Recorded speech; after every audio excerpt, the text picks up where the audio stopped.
Bonjour à tous, ici Paul-Elena Ponceau pour une nouvelle vidéo. Et dans cette vidéo, on va vous parler des mécanismes de manipulation de la fausse lumière. Mais avant, on voulait vous annoncer qu'on organise un cours en ligne et en direct le vendredi 20 février 2026 de 18h30 à 23h30 sur le thème de l'énergie libre et du vampirisme. Parce que les deux thèmes semblent totalement dissociés, mais ils sont liés. L'énergie libre, qui existait depuis l'époque de la Tartaria et qui existe encore, on décrira comment elle a été mise sous le boisseau par les entités non humaines, et ça, on parlera de comment les sociétés secrètes ont agi, de comment cette énergie libre est encore utilisée à l'heure actuelle, et on expliquera aussi comment l'âme humaine sert de source d'énergie pour les entités sans âme et la société parallèle.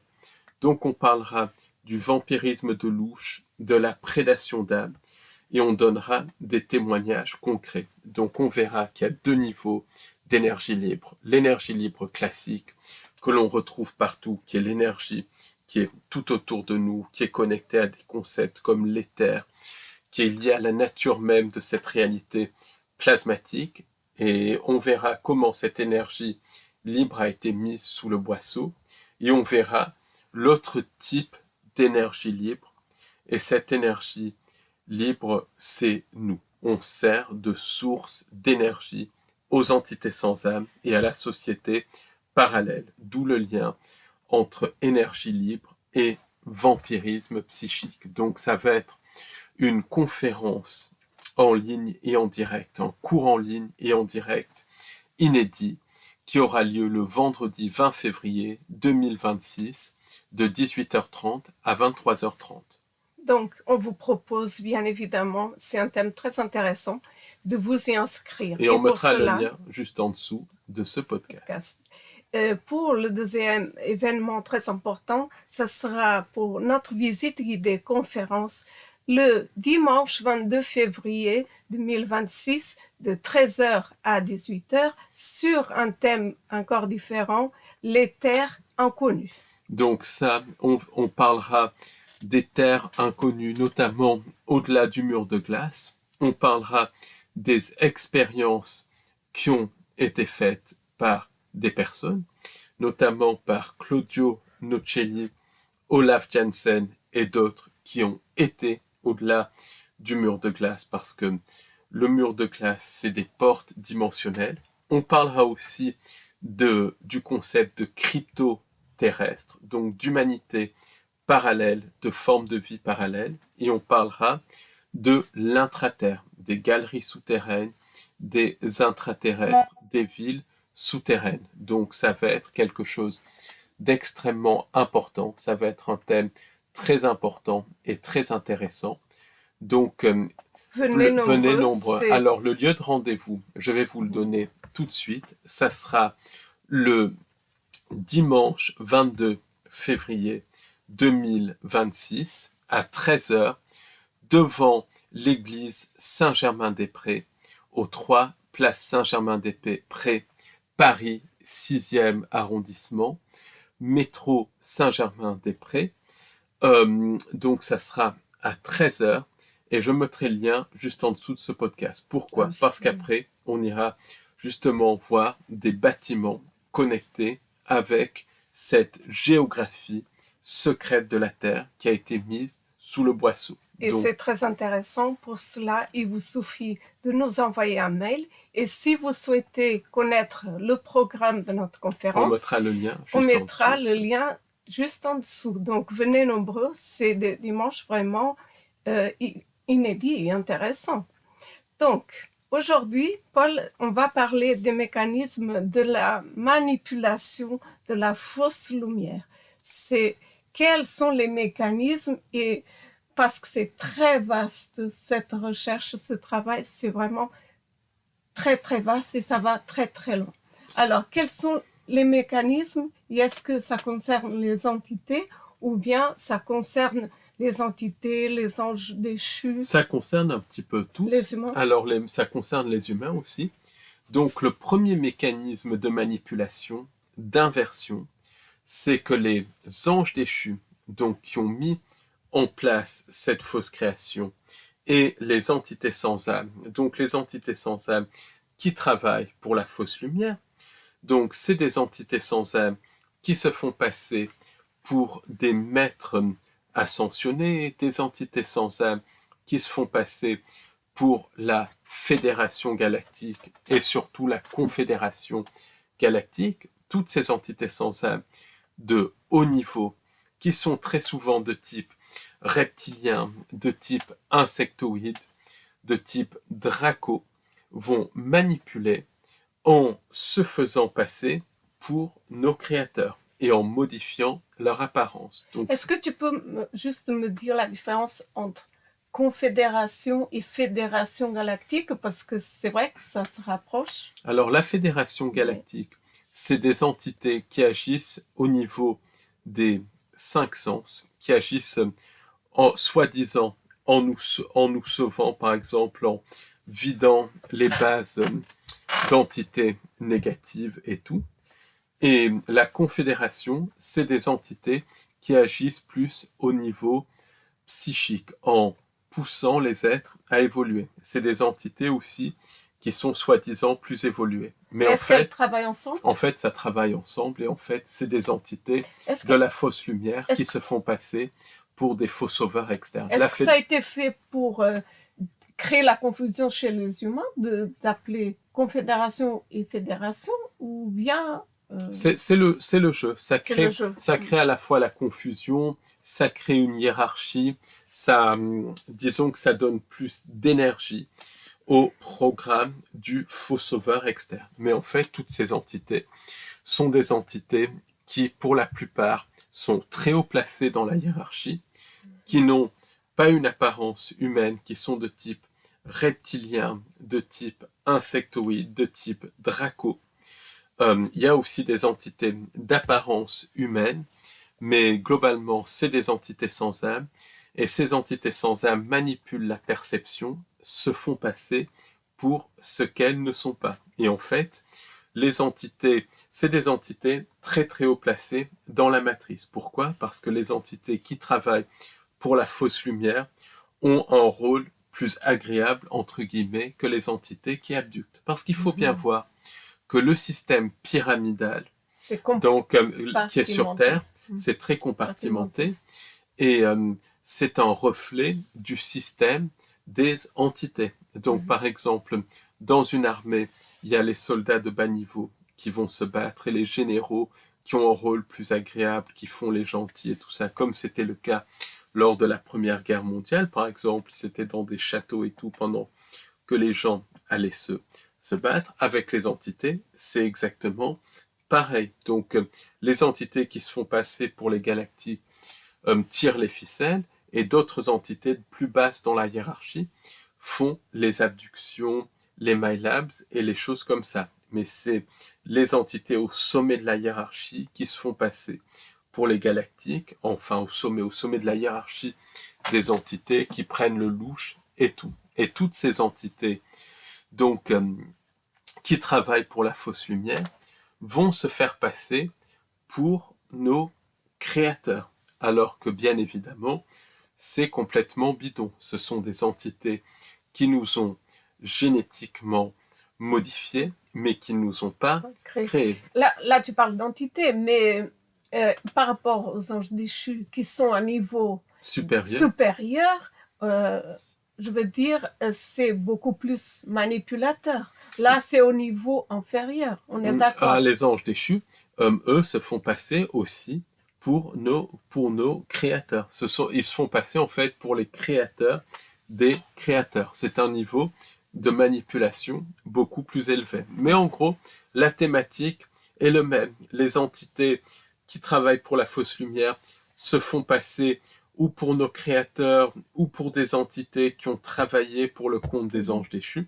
Mais les anges déchus se font passer pour nos créateurs. Comment faire la différence si on a Bah, affaire à un ange déchu finalement ou à des entités galactiques, etc. la insectoïdes? manipulation pour les anges déchus est beaucoup, beaucoup plus subtile. Ça, justement, on aura peut-être l'occasion d'en parler, mais la manipulation des anges déchus est beaucoup, beaucoup plus subtile. Mais ils sont bien là, ils sont parmi nous. Ils sont parmi nous, ils sont incarnés dans la matière et tout. Pour les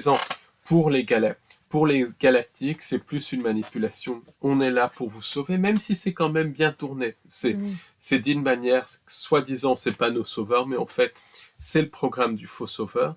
Les anges déchus vont donner beaucoup plus d'informations vraies, mais vont tourner ça à leur profit et vont carrément dire qu'ils ont besoin de nous. Ils disent les choses aussi à la fois beaucoup plus subtilement et beaucoup plus ouvertement. Par exemple, le texte Les Messagers de l'Aube de Barbara Marcignac donne beaucoup d'informations sur le projet Bluebeam, sur la nature de cette réalité, sur les inserts holographiques, sur même les manipulations de timeline et tout, alors que c'est un texte qui a été écrit dans les années 90. D'ailleurs, tu avais fait référence beaucoup à ce texte-là, ces textes. Mais quand on le lit en entier, quand on creuse un petit peu, à un moment donné, les entités qui se font passer pour des Pléiadiens disent carrément qu'elles cherchent à fusionner avec nous, qu'elles ont besoin de fusionner avec nous, de fusionner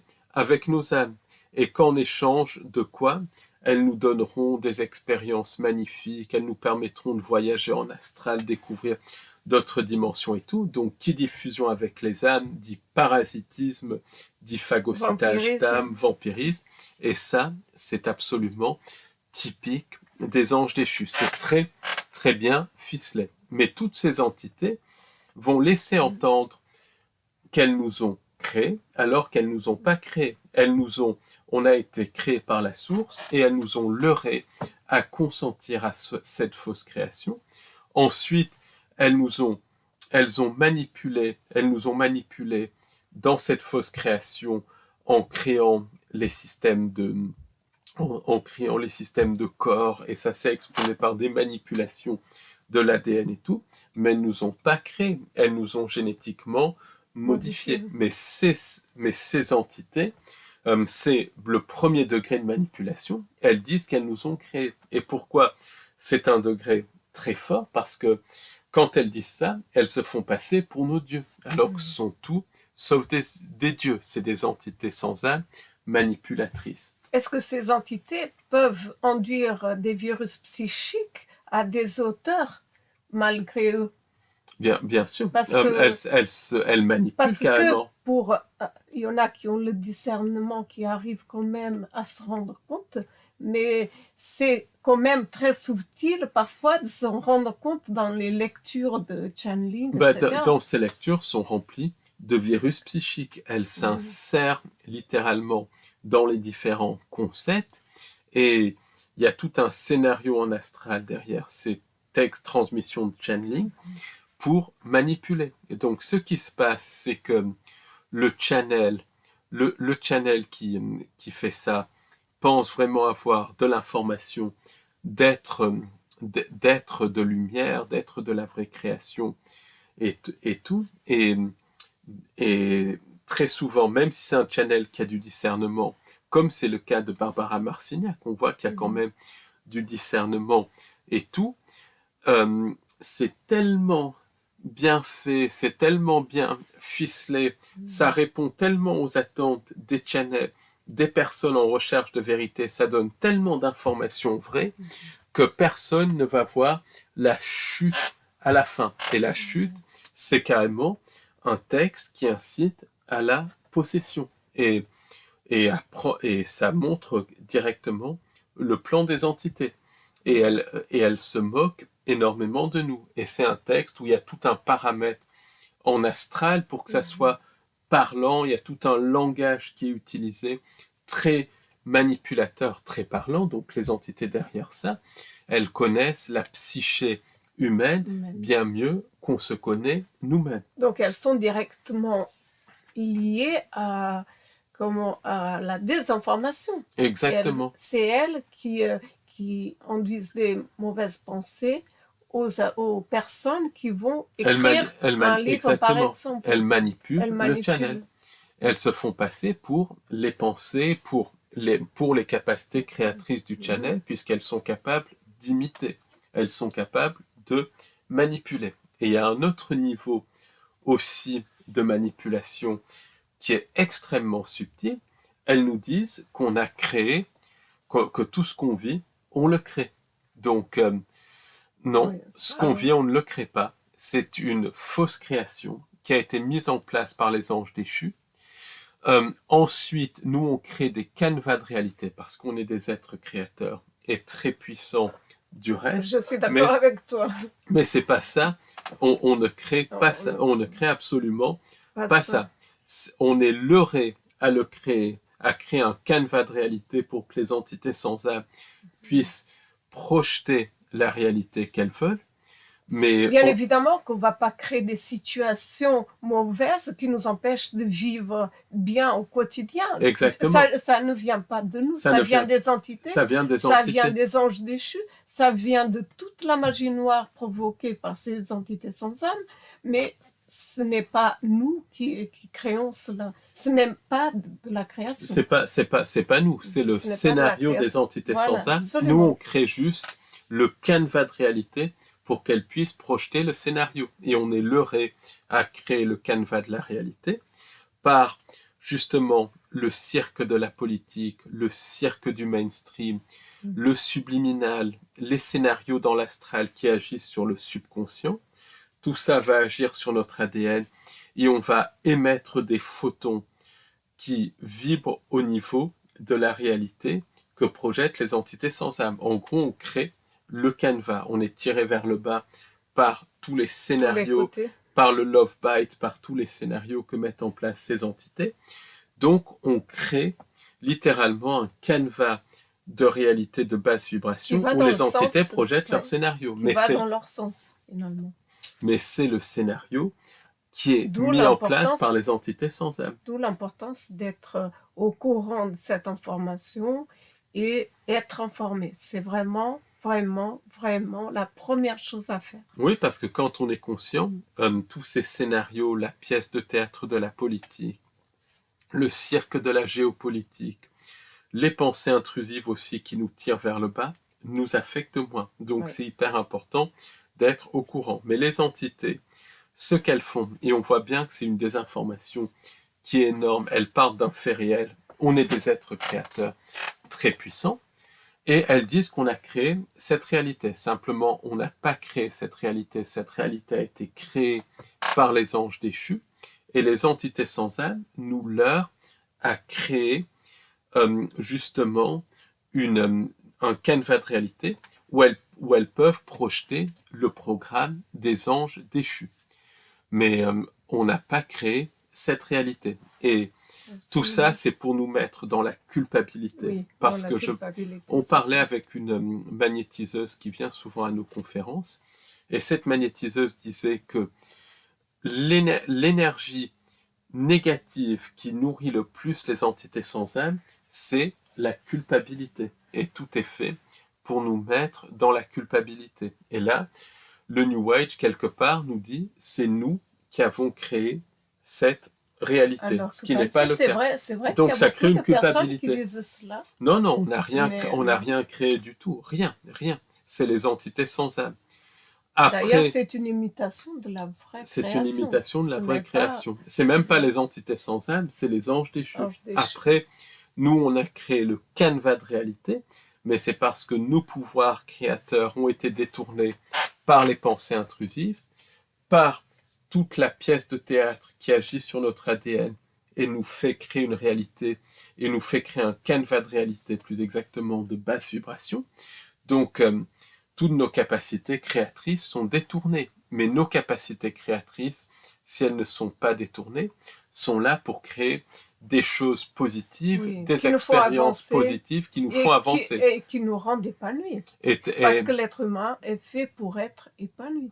et la guerre, la souffrance, la tristesse, le satanisme, ce n'est pas fait pour nous faire avancer. Avancer, Donc absolument. ça, c'est une énorme manipulation. Nous dire qu'on a créé cette réalité, c'est une énorme manipulation de la part des entités sans âme et des anges déchus. On est dans une Oui, fausse parce que si création. on nous rend coupables, on ne va pas faire le travail sur nous pour pouvoir avancer, pour Elles se pouvoir nourrissent de la comprendre culpabilité. les choses. Mhm. Elles se nourrissent de Oui. la culpabilité. Et ensuite elles disent que qu'on a créé ça. Donc à la fois elles nous mettent dans la culpabilité et à la fois elles nous manipulent avec ce concept de planète école, parce Oui, que c'est ça. énormément de personnes sont manipulées par le concept de planète école.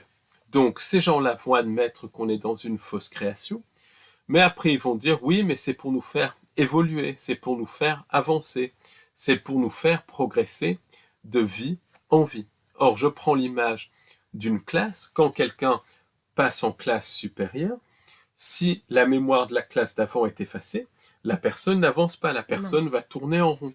Or là, on est dans le monde de l'oubli, on est dans le monde de la souffrance, du vampirisme, du contrôle mental, de l'extraction de louche, et c'est un monde de phagocytage d'âme. Donc, c'est pas quelque chose qui nous fait évoluer. Les guerres, la maladie, la mort, la souffrance et toutes ces choses ont été mises en place dans la matrice pour nous manipuler par la peur, par la tristesse et pour nous faire attendre un faux sauveur externe. Mais cette matrice n'est pas là pour nous faire évoluer.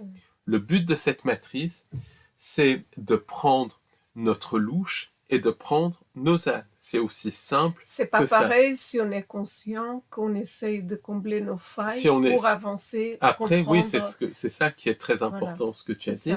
Par notre conscience, on peut transformer ça en expériences qui nous font avancer. Quand on prend conscience, quand on se laisse plus avoir et tout ça, là on peut avancer. Mais le problème, c'est que tout est fait pour nous endormir, pour couper notre discernement. Donc on se fait très souvent avoir par les mêmes manipulations. Par exemple, il y a des gens qui passent des religions qui sont des programmes au New Age, qui est encore un programme. Après, ils comprennent que le New Age est une manipulation, donc ils passent aux galactiques, qui sont encore quelque part un système de croyances pour nous manipuler. Donc les gens tournent en rond parce qu'on répète les mêmes erreurs. Pourquoi? Parce que c'est la planète de l'oubli.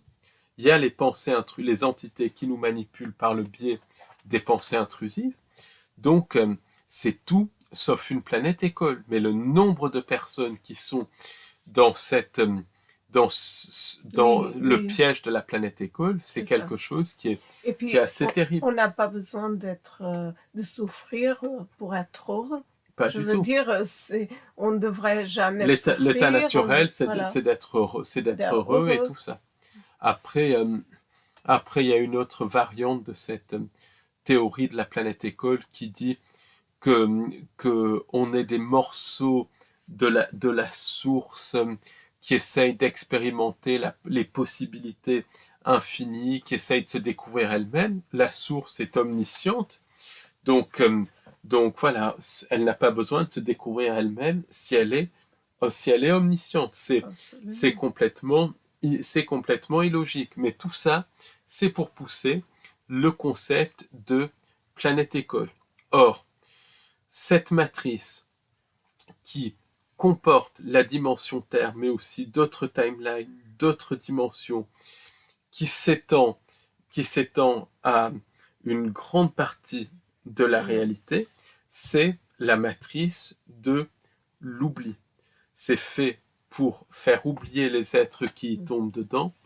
C'est fait pour les mettre dans des cycles d'incarnation, réincarnation, pour prendre leurs âmes, puisque la manipulation se poursuit dans l'au-delà. C'est un système pour prendre le louche. C'est un système basé sur le vampirisme psychique et énergétique.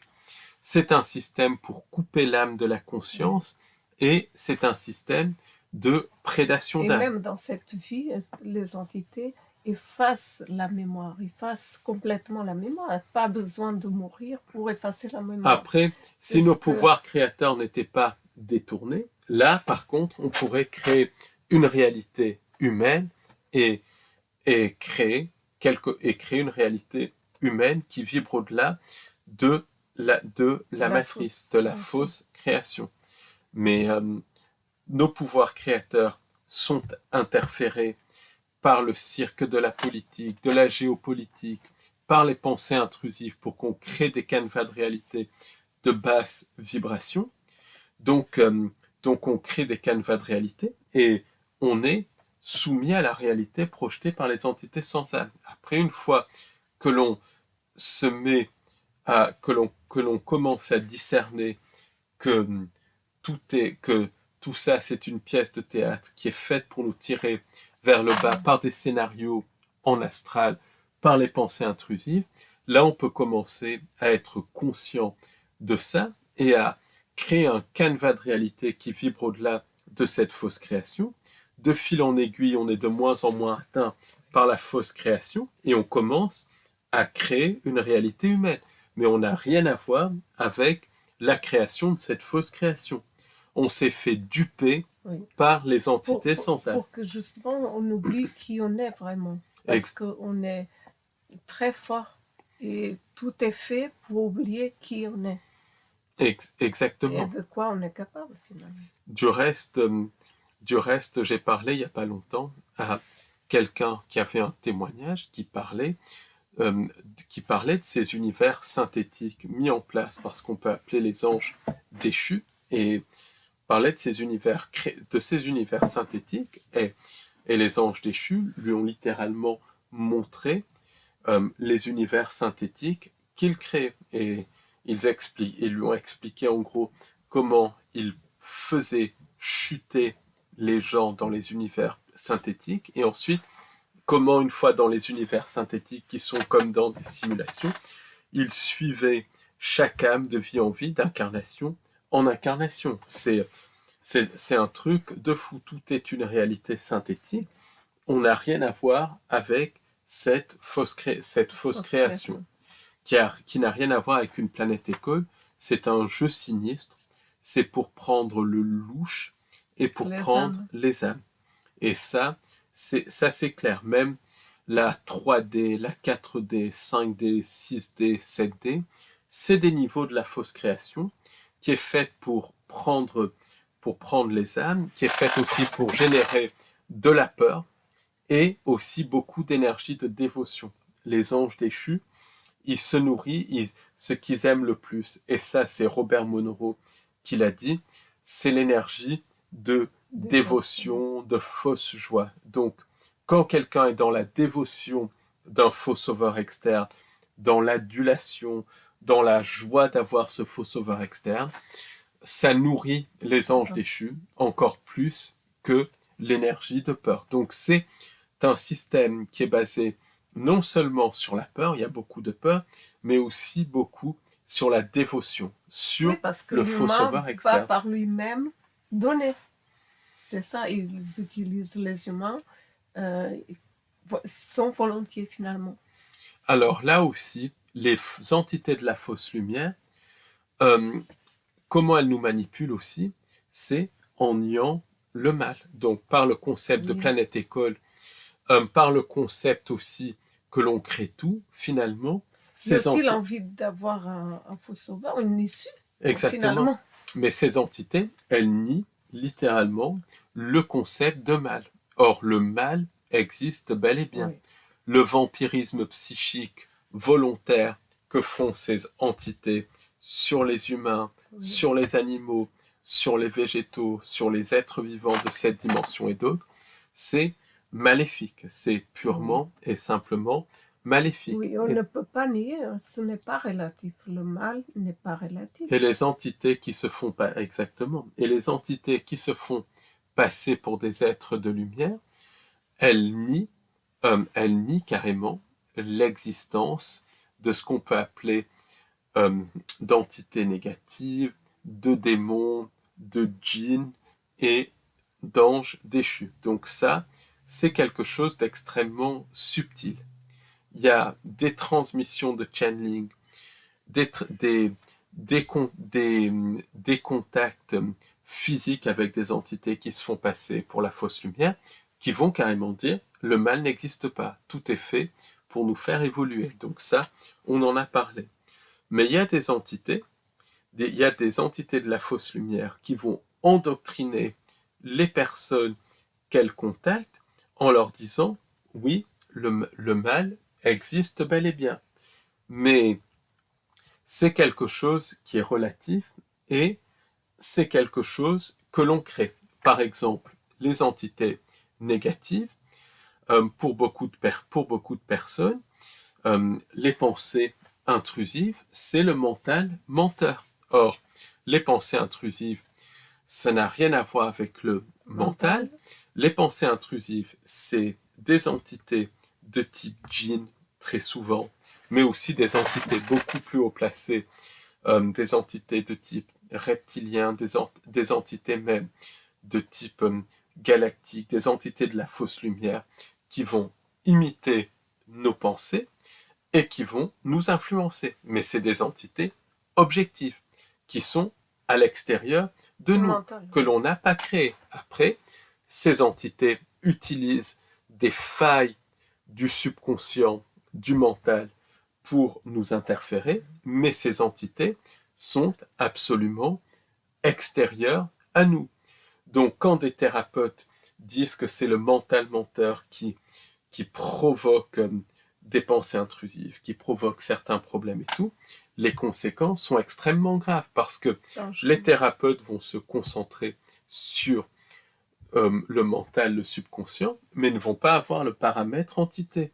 Et donc, les entités vont faire semblant de partir et vont réattaquer avec encore plus de force, avec des conséquences absolument dramatiques. C'est un petit peu comme la culpabilité. Quelque part, ça crée absolument. C'est le même principe puisque ça vient de culpabilité puisque ça vient qui n'en est pas une, encore une fois. Et ça, des gens comme Jerry Marzinski l'ont bien compris. Lynn Monette, la médium qui travaille avec Jerry Marzinski, a vu carrément les entités derrière les pensées intrusives et elles sont bien objectives, bien séparées de nous. Et c'est des entités qui peuvent agir au niveau physique, au niveau astral et au niveau mental. Mais c'est des entités à part entière. Un jour, il y avait donc une personne qui avait consulté un thérapeute qui était en contact avec des galactiques. Cette personne avait des problèmes de magie noire, des problèmes d'abduction physique, des problèmes de santé liés donc à ces abductions physiques, des problèmes aussi d'interférence avec les entités. La personne a contacté ce thérapeute et ce thérapeute lui a dit que c'était tout son mental menteur, son mental qui s'amusait avec elle. Du coup, la personne a suivi ce thérapeute et bien évidemment, les abductions se sont accélérées, les attaques d'entités se sont encore plus accélérées et cette personne a failli y passer. Heureusement qu'elle a ensuite compris que c'était des entités derrière et qu'elle a fait ce qu'il fallait, notamment un travail sur elle pour discerner les entités. Donc ça, c'est quelque chose qui est extrêmement dangereux et qui met la culpabilité. C'est comme par exemple, il y a beaucoup de personnes qui sont dans le New Age et qui d'ailleurs disent qu'ils ne sont pas dans le New Age, qui disent que tout est parfait, que tout est notre création, que les entités, on les crée justement qu'on les crée pour évoluer, tout ça, même les entités négatives, on les crée pour évoluer. C'est pas comme ça que ça fonctionne. Les entités négatives sont physiques, technologiques, indépendantes de nous, et elles ne sont pas là pour nous faire Il évoluer. faut Elles sont dire là aux pour gens, nous il faut vampiriser, dire aux pour gens qui sont détruire, pour tuer. malades que tout est parfait. Que Il faut tout est dire parfait et tout aux ça. gens qui souffrent que tout est parfait. Il faut dire aux gens qui sont dans des états très mauvais de santé et de vie, quoi. Je veux dire, on ne peut pas dire que tout est parfait. Exactement. Il suffit de regarder autour de nous. Rien n'est parfait. Donc, beaucoup de personnes vont dire que les entités sans âme qui nous manipulent sont des tulpas. Or, les entités sans âme qui nous manipulent ne sont pas des tulpas. Les tulpas existent bel et bien. C'est pas la même chose. Les tulpas, c'est connecté à la magie du chaos. Il y a même, par exemple, des parapsychologues qui ont créé des tulpas de fantômes. Le fantôme Philippe, donc au Canada, dans les années 70, des parapsychologues se sont réunis et ont mis en place et ont mis au point la biographie d'un fantôme fictif pour prouver la création de tulpas. Ce fantôme fictif s'appelait Philippe et vivait dans l'Angleterre du XVIIe siècle.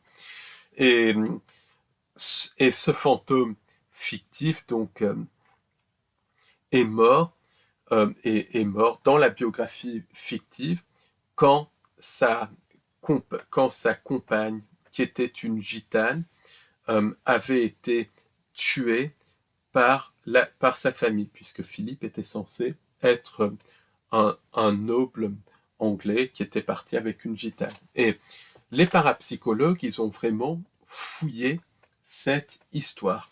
Ça, c'est clair.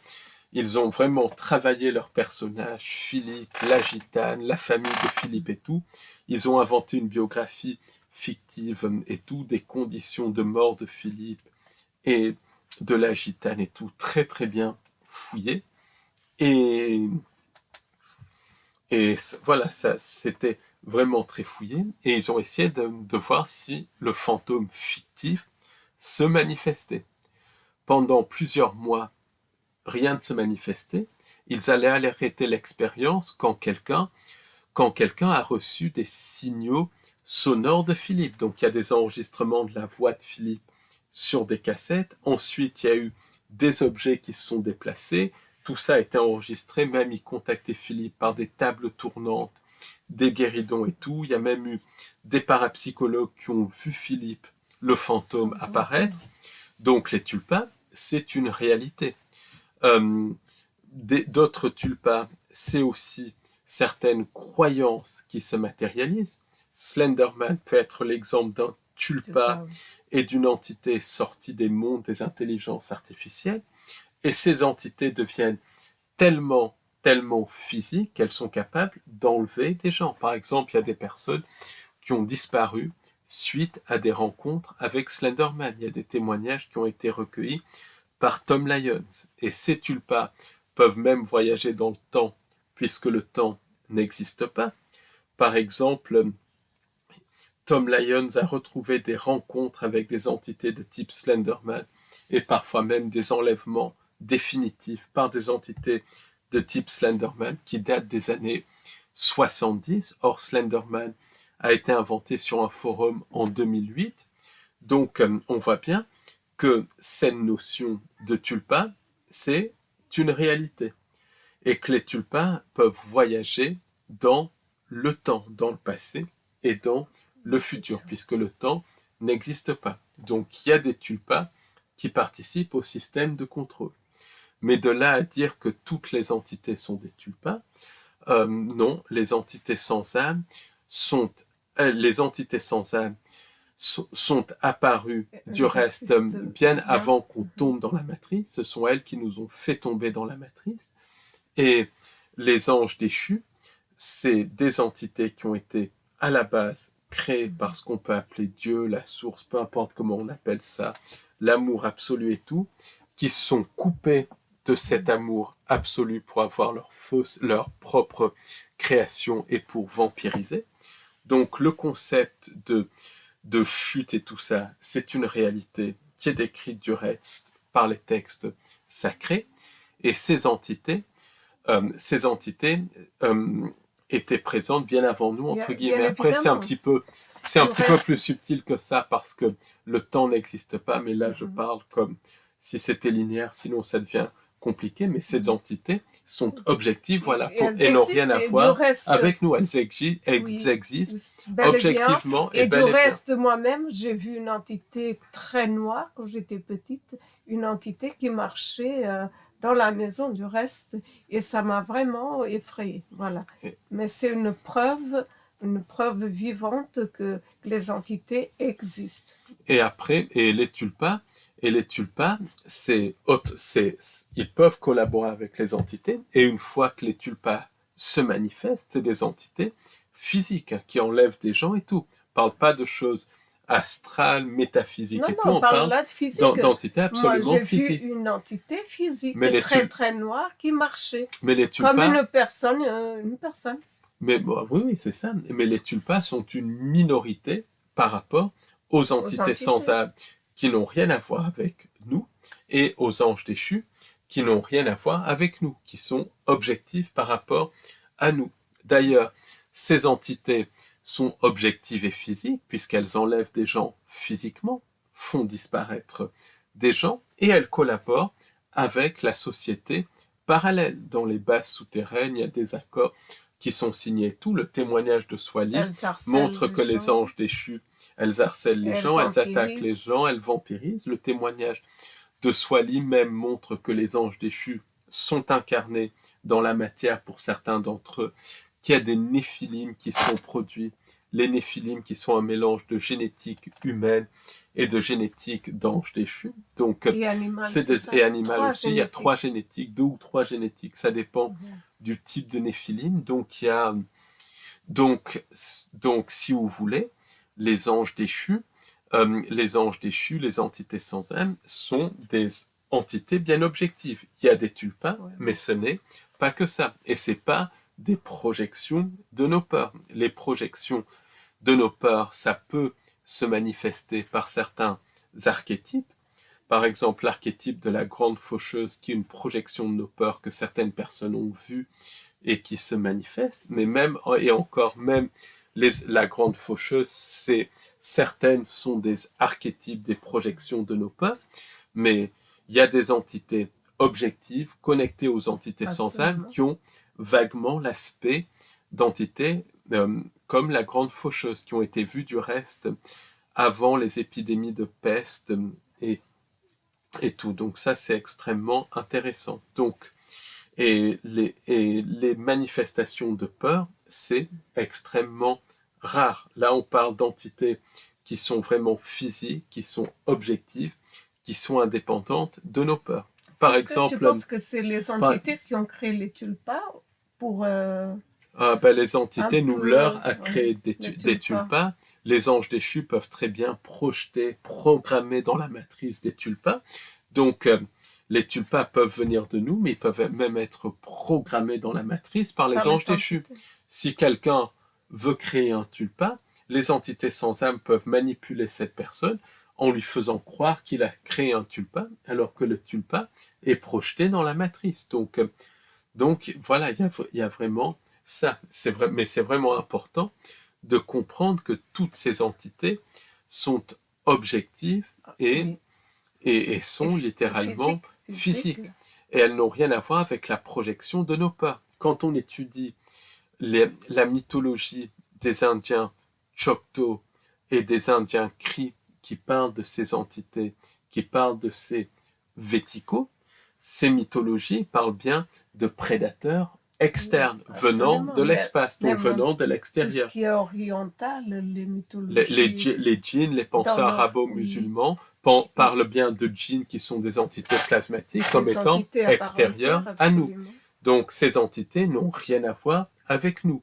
Il y a des tulpas clairs, nets et précis, des projections d'archétypes, des projections de peur et tout, mais il y a aussi et surtout des entités sans âme qui sont objectives et qui peuvent nous manipuler au niveau psychique, au niveau astral et surtout au niveau physique. Et même certains tulpas et tout, on pense que c'est que c'est nous qui les créons par nos capacités, il y en a, mais ils peuvent très bien être projetés par les entités sans âme qui imitent littéralement qui imitent nos capacités psychiques, puisque les entités sans âme, et surtout les anges déchus, peuvent tout imiter. Par exemple, avec André Dacci, donc on avait discuté il y a pas mal de temps, il y a quelques années, de la source. Et lui disait que dans les régressions qu'il a faites, il a vu des gens qui se connectaient à la fausse source. Ça a été confirmé par d'autres hypnologues et tout. Il y a des fausses sources, comme il y a beaucoup de gens qui pensent être conscients, qui se connectent à une fausse conscience, une imitation de leur conscience. Donc les entités sans âme, elles mettent en place, et surtout les anges déchus, c'est eux qui tirent les ficelles, ils mettent en place énormément d'imitations. Donc ça aussi, il faut faire extrêmement attention. Ça va très loin. Donc beaucoup de tulpas, si les entités sans âme et surtout les anges déchus peuvent imiter la source et nos pensées, vous pensez bien que c'est très simple pour ces entités d'imiter un simple tulpa. Absolument, même il vaut mieux faire attention quand on dit on est éveillé, il faut vraiment faire attention et rester l'esprit ouvert parce que personne n'est éveillé. Donc après, il y a toute une école de pensée qui dit aussi que le bien et le mal n'existent pas. Donc le bien et le mal existent bel et bien. Le bien, c'est ce qui est organique, c'est ce qui vient de la source, c'est ce qui vient de la conscience, c'est quelque chose, c'est indéfinissable. C'est indéfinissable, exactement. Donc il y a du bien et tout ça, et il y a aussi beaucoup de faux bien. Oui, parce que la vraie création, c'est le vrai. Personne n'en parle. Mais parce que la vraie création, c'est le vrai bien. C'est quelque chose même qu'on ne saisit pas, mais qui est là, qui est connecté à la conscience, à la source. Mais il y a aussi le faux bien. Par exemple, il y a des philanthropes, je ne les nommerai pas ici, connectés du reste à certaines affaires, l'affaire E. Tout le monde dit « Ah, ils font beaucoup de bien, ils font beaucoup de bien. » C'est du faux bien, ils empoisonnent, ils ne font pas du bien. Voilà. Et donc il y a beaucoup de faux biens. Le New Age, par exemple, parle du bien, mais c'est complètement du faux bien. Ça, c'est évident. C'est de la fausse lumière. C'est de la fausse lumière et tout. Quand les gens disent telle ou telle politique est bien, ils vampirisent leur énergie, mais ils se font passer pour quelqu'un de bien. C'est ce qu'on appelle du faux bien. Donc il y a du faux bien. Mais il y a aussi du vrai bien, qui est quelque chose qui est organique, qui est connecté à la conscience. Et puis, il y a le mal. Oui. Et le mal, c'est le synthétique. Tout ce qui vient de la fausse création des entités sans âme, tout ce qui n'a pas de connexion divine, il y a le synthétique. Mais le mal, c'est aussi le vampirisme psychique. Oui. D'ailleurs, c'est par vampirisme que les anges déchus ont chuté, puisqu'ils ont voulu avoir leur propre création pour la vampiriser, pour recueillir l'énergie de dévotion et les âmes. Donc c'est là. Donc le mal, c'est le vampirisme psychique et aussi quelque part le synthétique, puisque la lutte entre le bien et le mal, il y a aussi une part de lutte entre l'organique, ce qui vient de la source, et le synthétique. Mais disons que le bien, c'est tout ce qui est la conscience, tout ce qui est connecté, tout ce qui est lié à la source, et le mal, c'est tout ce qui est lié au synthétique et surtout tout ce qui est lié au vampirisme, à l'extraction de louche, tout ce qui est lié au vampirisme psychique. Donc le bien et le mal existent, de même que le faux bien du reste, qui est la fausse lumière. Oui, mais en fait, c'est la dualité, mais même la dualité, il ne devrait pas y avoir de dualité. On devrait être dans le bien. On devrait être dans le bien. Même la dualité, c'est connecté à la matrice. Et c'est souvent une dualité faux bien et mal. Donc voilà, l'existence du bien et du mal est niée. Et comment les entités font pour nier ça? C'est qu'elles disent, par exemple, il y a des entités, les entités que vous appelez maléfiques, c'est des entités qui sont dans le service de soi.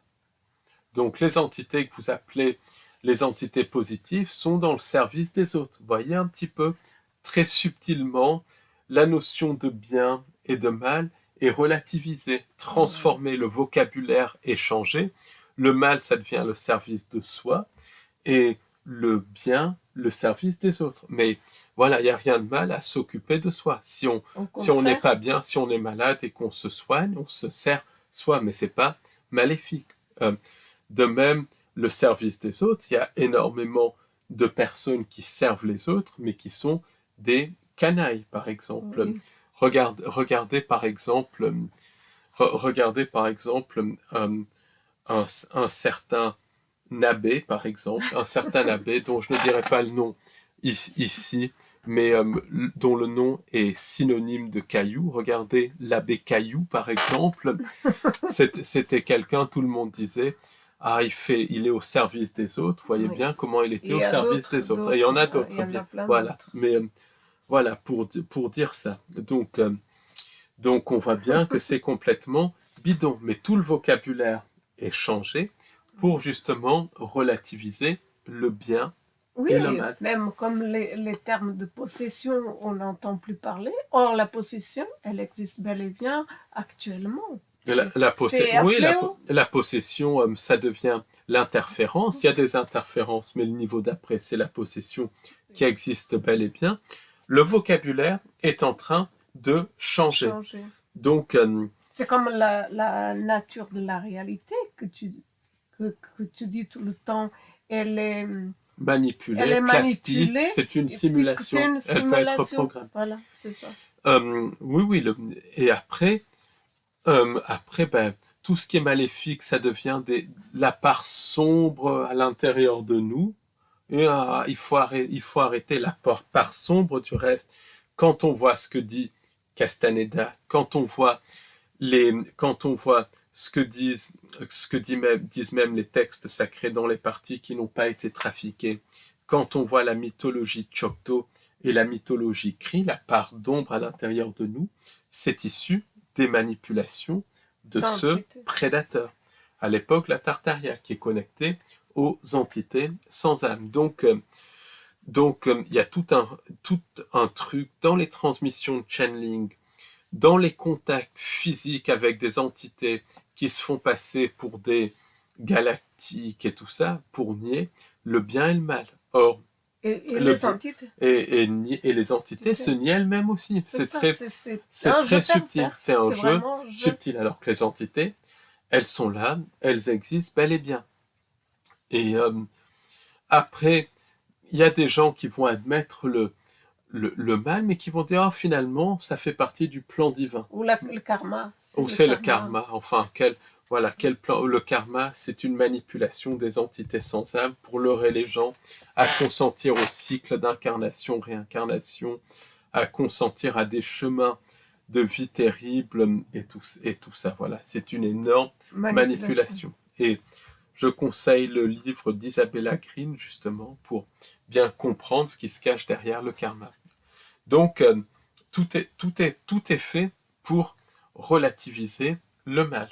Et le démiurge, diable, Satan, Lucifer, qui est une réalité, le démon, qui est le premier ange déchu à avoir consenti, à avoir voulu se couper de la source pour avoir sa propre création et qui a été suivi par d'autres anges déchus, c'est une réalité absolue.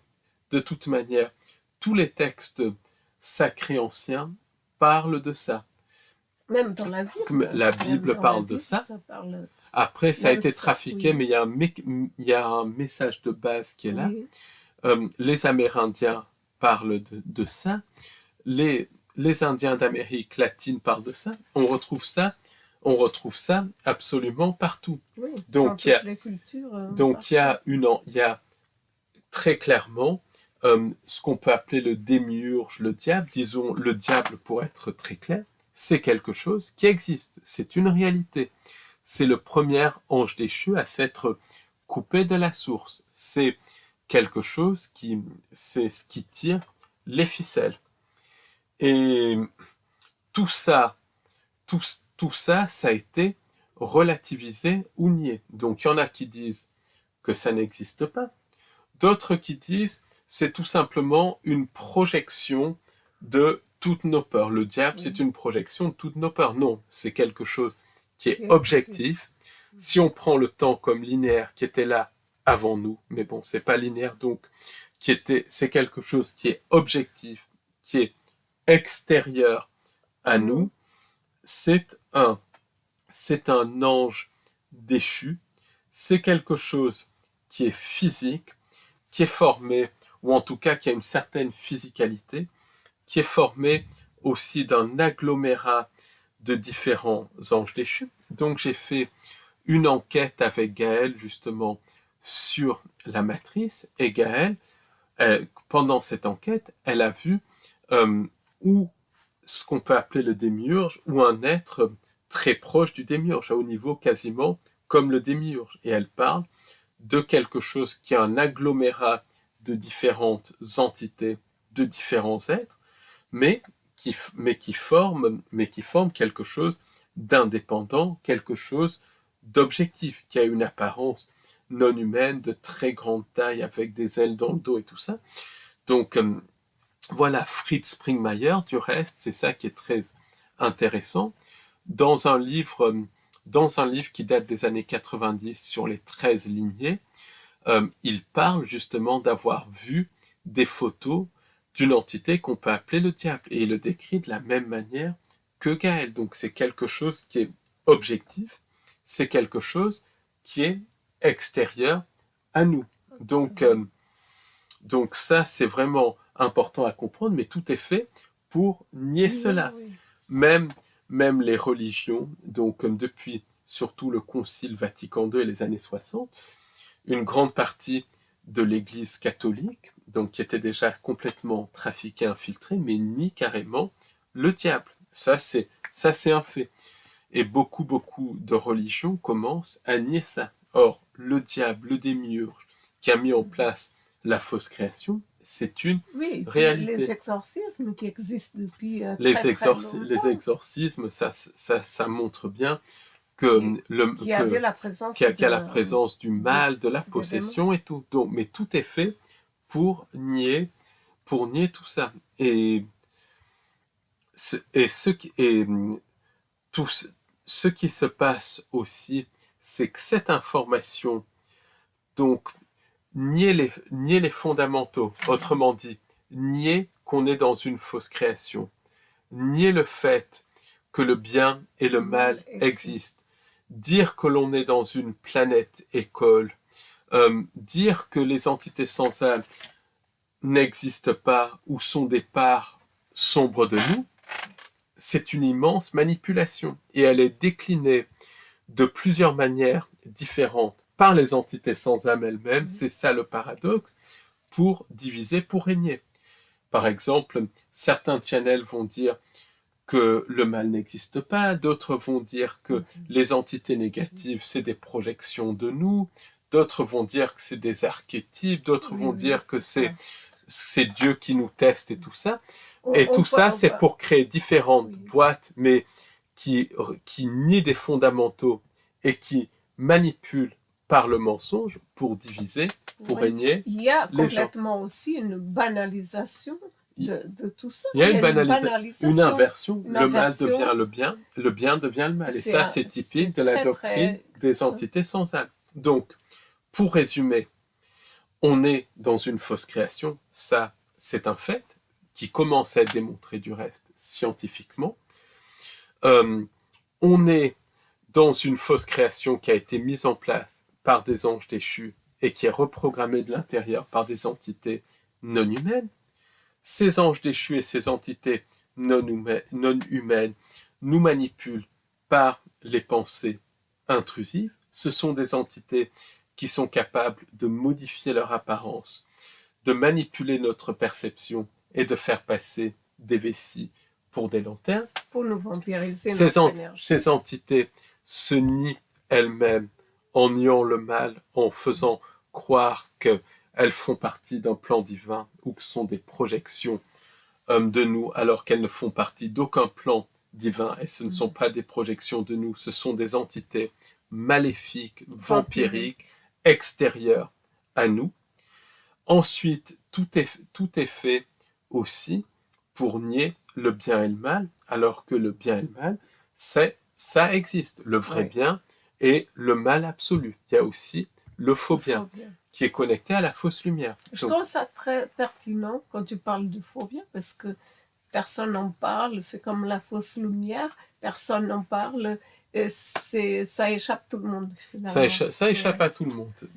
C'est un paramètre en plus. Et beaucoup de personnes, même dans cette recherche, sont complètement, comme tu dis, connectées à une fausse conscience et elles pensent qu'elles sont conscientes avec la vraie conscience. Et ça peut mettre dans des voies de garage, vraiment. Et aussi, et ça c'est l'élément le plus important aussi dans les mécanismes de manipulation par les entités de la fausse lumière, il y aura toujours, d'une manière ou d'une autre, le programme du faux sauveur externe. Ça, c'est constant. Et ce programme est décliné de plusieurs manières. Donc, dans la religion, ça peut être le retour du Christ ou le retour d'un personnage religieux, puisque les textes religieux, même si ils partent de faits réels, ils ont été trafiqués et tout. Par exemple, le livre des Révélations, c'est basé sur des visions qui ont été montrées à certaines personnes. Ces visions sont des manipulations d'entités sans âme et sont utilisées ensuite comme un espèce de script, non pas à mettre en scène, mais qui est utilisé, oui, pour mettre en scène partiellement, mais aussi pour manipuler la perception des gens. Et le livre des Révélations parle du retour du Christ et tout. Donc, faux sauveur externe, c'est pareil. Pour les autres religions. Oui, et puis le faux sauveur externe, pourquoi? Parce que c'est facile et puis parce que c'est pratique. Donc, quand il n'y a rien à faire, et les gens, ils attendent ça. Et les gens, tout est fait pour nous rendre les choses faciles, pratiques, mais il y a anguille sous roche dans le facile et le pratique. C'est comme le bouddhisme. Parce qu'en faisant cela, bien évidemment, on ne va pas faire essayer de combler nos failles. Et de travailler sur nous. Absolument. C'est comme le bouddhisme, par exemple, parle du faux sauveur externe, du retour de Shambhala sur Terre. Quand on voit que Shambhala est connecté à la société parallèle, aux nagas et à différentes entités non humaines, quand on voit les origines du bouddhisme, on se rend compte que c'est une énorme manipulation des entités sans âme. Et on retrouve ça un petit peu partout.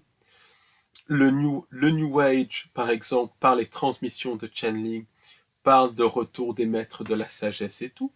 Quand les entités sans âme contactent les gens physiquement, parce qu'il y a beaucoup de contacts physiques, elles manipulent en se faisant passer pour des maîtres de la sagesse. C'est ce qui est arrivé à Elena Blavatsky. Elles manipulent aussi en se faisant passer pour des galactiques ou pour des membres de la Confédération galactique, tout en flattant l'ego, etc. Mais elles se font passer pour des faux sauveurs externes. Après, il y a des gens qui ont bien compris qu'il n'y a pas de sauveur externe qui arrivera. Donc, ce concept est décliné sous d'autres formes, sous le concept d'arrivée de la 5D, de nouvelles vibrations et tout. Et quand on regarde d'où viennent ces concepts, on se rend compte que ça vient de transmission de channeling, que ça vient de contact physique avec des entités sans âme, et que c'est des versions beaucoup plus subtiles de la manipulation, pour mettre les gens dans l'attente d'un faux sauveur externe.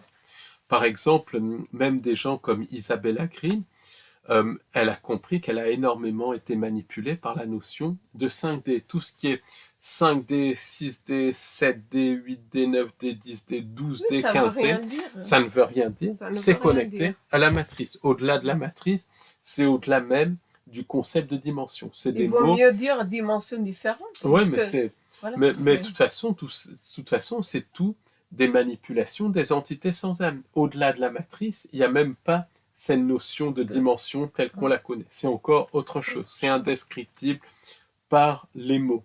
Et beaucoup de personnes qui pensent avoir eu des expériences mystiques où ils sont retrouvés hors de la matrice, pour moi, c'est aussi d'autres niveaux de La manipulation matrice. de la part des entités sans âme. Je pense qu'il y a des personnes qui ont dû ressentir ça, ce que c'est d'être en dehors de la matrice, mais c'est beaucoup plus rare qu'on ne le pense. Je pense aussi. Et je pense que on a tous cette envie, on sent que quelque chose manque, et ce qui nous manque, c'est la vraie création. C'est un truc qui est en chacun d'entre nous, et les entités utilisent ça pour nous manipuler. Encore une fois, ce n'est qu'une hypothèse. Mais le programme du faux sauveur externe, qui est décliné sous plusieurs variantes, c'est vraiment une des manières, aussi un des mécanismes de la manipulation des entités de la fausse lumière. Et on le retrouve partout. On le retrouve dans la politique, la géopolitique, le New Age, les religions. Voilà, quand il y a faux sauveur externe, on peut être sûr qu'il y a manipulation d'entité. Donc, pour résumer, quand il y a des manipulations d'entités, je précise que la liste n'est pas exhaustive, il y aura toujours le programme du faux sauveur externe, la relativisation du bien et du mal, donc le bien et le mal n'existent pas, ou bien le mal sera présenté comme quelque chose qui nous fait évoluer. Bien évidemment, c'est bidon, puisque ces entités sont le mal. Il y aura aussi la relativisation du concept d'entité, qui vient des entités, puisque comme le disent beaucoup de chercheurs, justement, comme John Keel et tout ça aujourd'hui décédés, le phénomène se nie lui-même et les entités se nient elles-mêmes. Et ça fait partie de leur manipulation. Et le problème, c'est que même les personnes qui étudient les mêmes sujets que nous, ils ont du mal à admettre, ils ont du mal à concevoir. Je ne sais pas pourquoi. Voilà. Ça reste quand même. Les entités se nient elles-mêmes et elles disent qu'elles.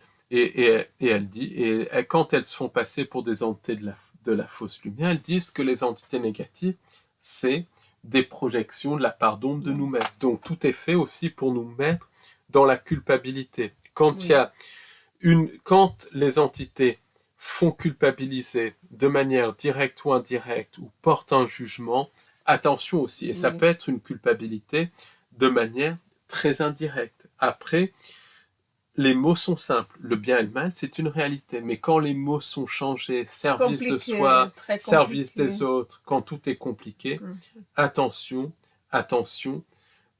danger.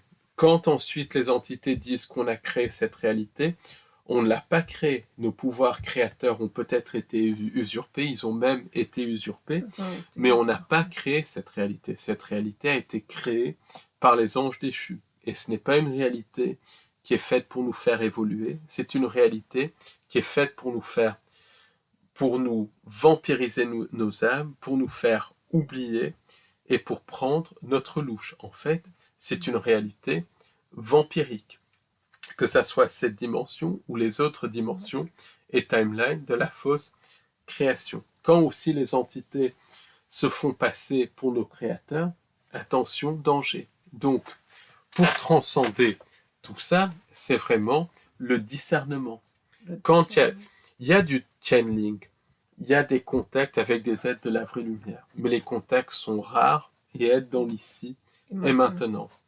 Quand il y a un contact avec une entité qui se fait passer pour un maître ascensionné, un être de lumière, un guide, un galactique et tout, dans 99% des cas, il y a une manipulation.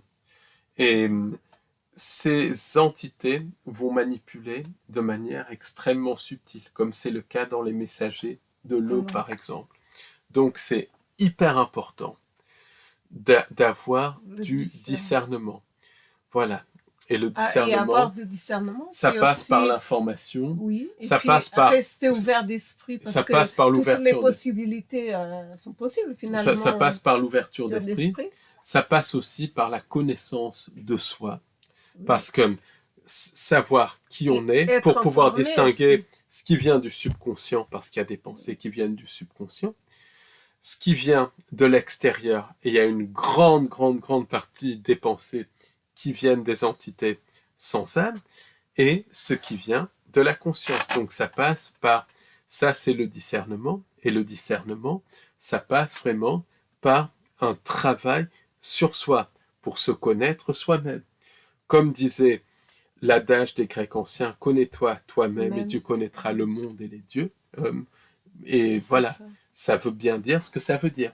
Connais-toi toi-même, fais un travail sur toi et tu distingueras ce qui vient de toi et de ce qui vient des faux dieux, des entités sans âme et des anges déchus. Donc c'est hyper Et faire important. un travail sur soi, ce n'est pas parce que on est mauvais, on a des défauts, c'est parce qu'il y a des failles à combler, d'où l'importance de se rendre compte, d'être informé pour que les entités n'utilisent pas ces failles pour s'y mettre. Et le travail sur soi, c'est justement combler ces failles. Voilà. Parce que c'est par ces failles que les entités sans âme nous manipulent par le biais des pensées intrusives. Donc, faire un travail sur soi, ça consiste aussi à combler nos failles. Et combler nos failles, c'est vraiment savoir pourquoi les failles sont là, qu'est-ce qui a provoqué ces failles, et intégrer le traumatisme derrière chaque faille. Et c'est un travail